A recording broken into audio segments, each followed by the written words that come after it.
Այսօր միասին պատրաստելու ենք փափուկ ու անուշաբույր կարկանդակներ ու պոնչիկներ։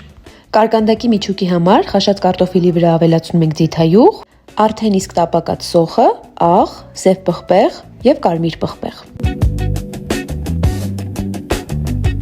Լավ խառնելուց հետո ավելացնում ենք նաեւ թարմ կանաչի։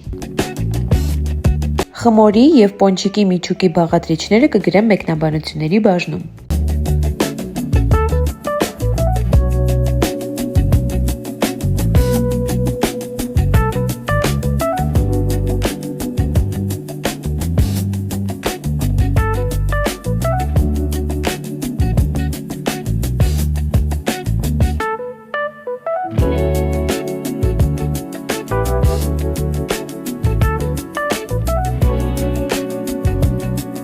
Իսկ դու չմոռանաս հետևել իմ էջին, քանի որ այստեղ ցանկացած ուտեստ պատրաստվում է սիրով։ Բարի ախորժակ։